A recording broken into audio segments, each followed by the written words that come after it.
30. How social media can make history, Clay Shirky.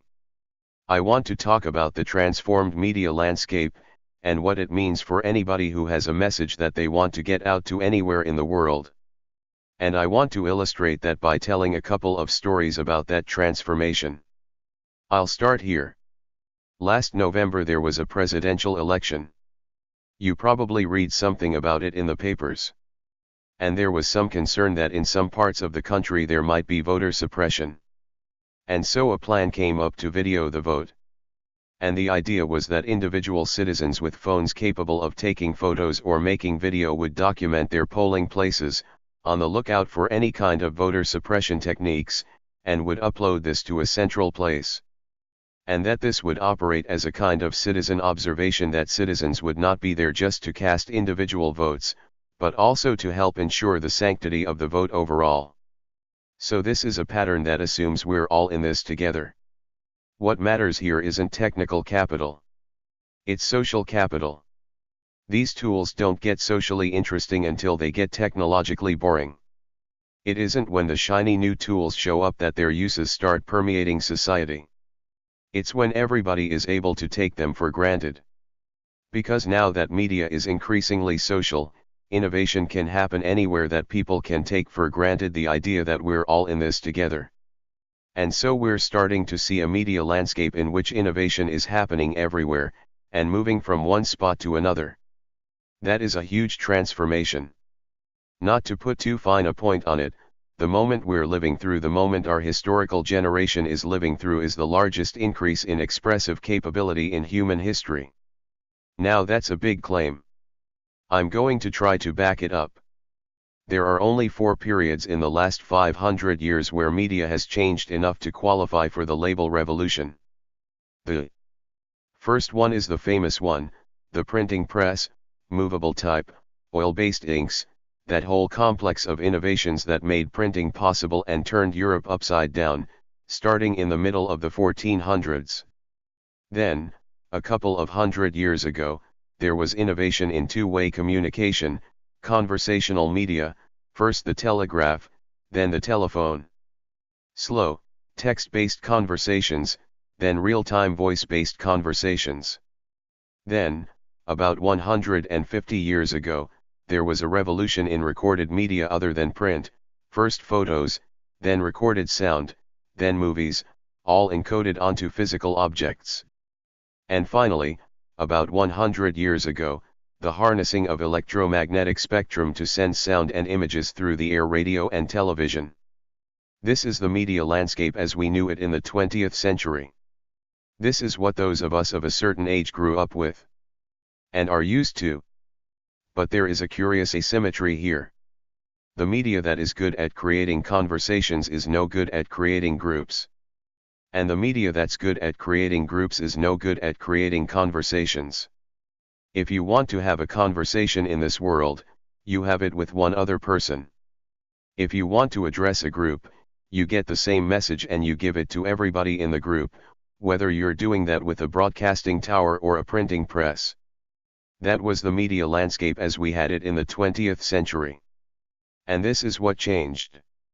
This thing that looks like a peacock hit a windscreen is Bill Cheswick's map of the Internet. He traces the edges of the individual networks and then color codes them.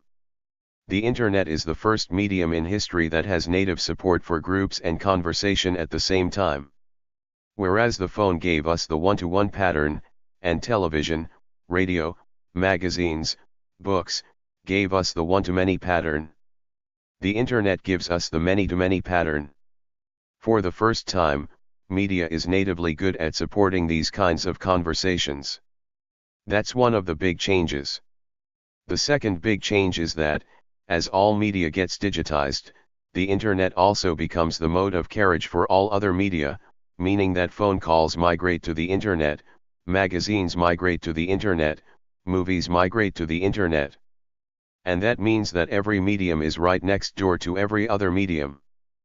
Put another way, media is increasingly less just a source of information, and it is increasingly more a site of coordination, because groups that see or hear or watch or listen to something can now gather around and talk to each other as well.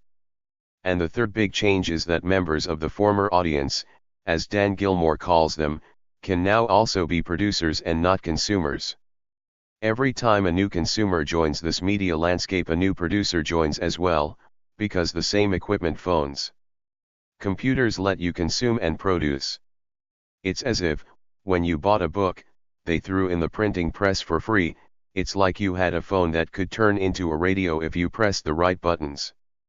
That is a huge change in the media landscape we're used to. And it's not just internet or no internet. We've had the internet in its public form for almost 20 years now, and it's still changing as the media becomes more social. It's still changing patterns even among groups who know how to deal with the internet well. Second story. Last May, China in the Sichuan province had a terrible earthquake, 7.9 magnitude, massive destruction in a wide area, as the Richter scale has it. And the earthquake was reported as it was happening. People were texting from their phones. They were taking photos of buildings. They were taking videos of buildings shaking. They were uploading it to QQ, China's largest internet service. They were twittering it. And so as the quake was happening, the news was reported.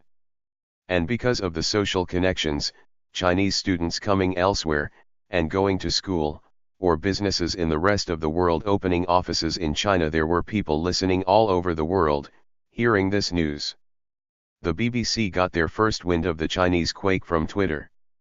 Twitter announced the existence of the quake several minutes before the US Geological Survey had anything up online for anybody to read. The last time China had a quake of that magnitude, it took them 3 months to admit that it had happened. Now they might have liked to have done that here, rather than seeing these pictures go up online. But they weren't given that choice, because their own citizens beat them to the punch. Even the government learned of the earthquake from their own citizens, rather than from the Xinhua news agency.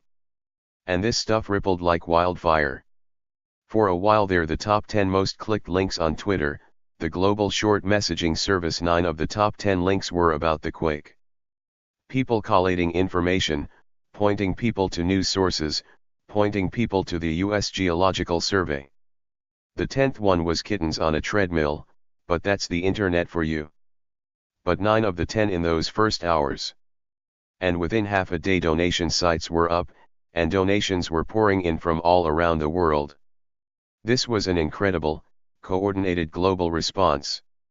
And the Chinese then, in one of their periods of media openness, decided that they were going to let it go, that they were going to let the citizen reporting fly. And then this happened. People began to figure out, in the Sichuan province, that the reason so many school buildings had collapsed because tragically the earthquake happened during a school day. The reason so many school buildings collapsed is that corrupt officials had taken bribes to allow those buildings to be built to less than code. And so they started, the citizen journalists started, reporting that as well. And there was an incredible picture. You may have seen it on the front page of the New York Times. A local official literally prostrated himself in the street, in front of these protesters, in order to get them to go away.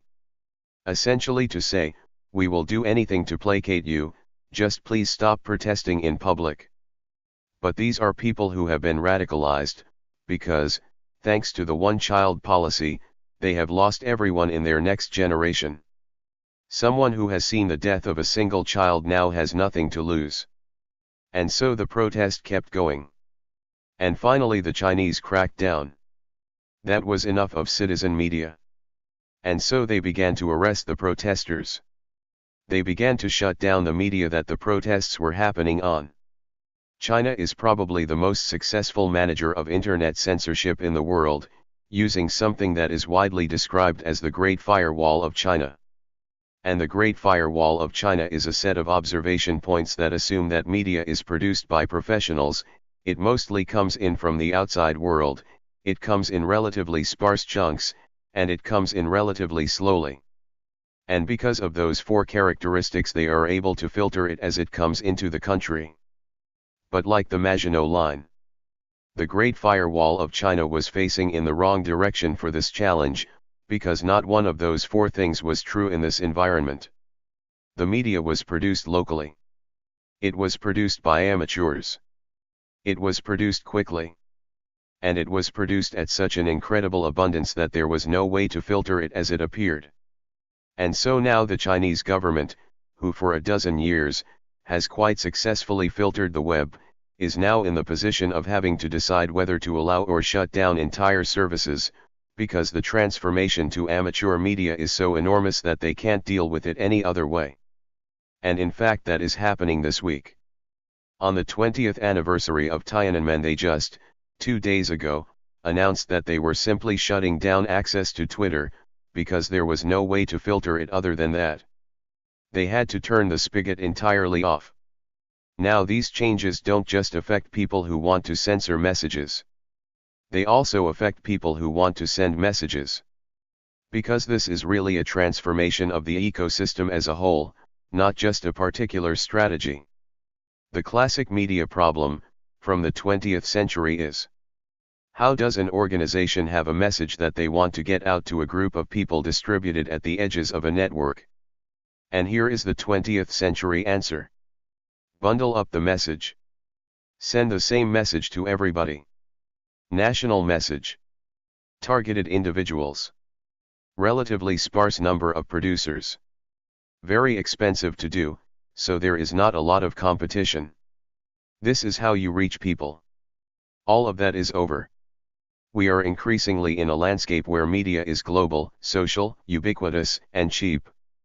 Now most organizations that are trying to send messages to the outside world, to the distributed collection of the audience, are now used to this change. The audience can talk back. And that's a little freaky. But you can get used to it after a while, as people do. But that's not the really crazy change that we're living in the middle of. The really crazy change is here.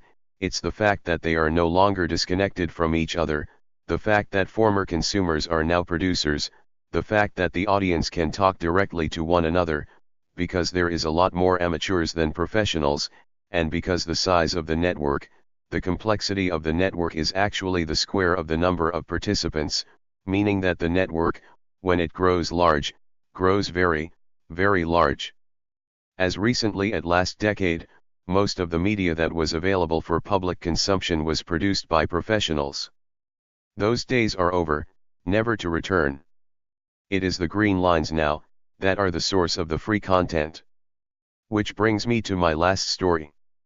We saw some of the most imaginative use of social media during the Obama campaign. And I don't mean most imaginative use in politics, I mean most imaginative use ever. And one of the things Obama did, was the Obama campaign did, was they famously put up mybarackobama.com, mybo.com, and millions of citizens rushed in to participate, and to try and figure out how to help. An incredible conversation sprung up there. And then, this time last year, Obama announced that he was going to change his vote on FISA, the Foreign Intelligence Surveillance Act. He had said, in January, that he would not sign a bill that granted telecom immunity for possibly warrantless spying on American persons. By the summer, in the middle of the general campaign, he said, "I've thought about the issue more. I've changed my mind. I'm going to vote for this bill." And many of his own supporters on his own side went very publicly berserk. It was Senator Obama when they created it. They changed the name later. Please get FISA right. Within days of this group being created, it was the fastest growing group on mybo.com, within weeks of its being created it was the largest group. Obama had to issue a press release. He had to issue a reply. And he said essentially, "I have considered the issue. I understand where you are coming from. But having considered it all, I'm still going to vote the way I'm going to vote. But I wanted to reach out to you and say, I understand that you disagree with me, and I'm going to take my lumps on this one." This didn't please anybody. But then a funny thing happened in the conversation. People in that group realized that Obama had never shut them down. Nobody in the Obama campaign had ever tried to hide the group or make it harder to join, to deny its existence, to delete it, to take to off the site. They had understood that their role with mybo.com was to convene their supporters but not to control their supporters. And that is the kind of discipline that it takes to make really mature use of this media. Media, the media landscape that we knew, as familiar as it was, as easy conceptually as it was to deal with the idea that professionals broadcast messages to amateurs, is increasingly slipping away. In a world where media is global, social, ubiquitous, and cheap, in a world of media where the former audience are now increasingly full participants, in that world, media is less and less often about crafting a single message to be consumed by individuals. It is more and more often a way of creating an environment for convening and supporting groups. And the choice we face, I mean anybody who has a message they want to have heard anywhere in the world, isn't whether or not that is the media environment we want to operate in. That's the media environment we've got. The question we all face now is, how can we make best use of this media? Even though it means changing the way we've always done it. Thank you very much.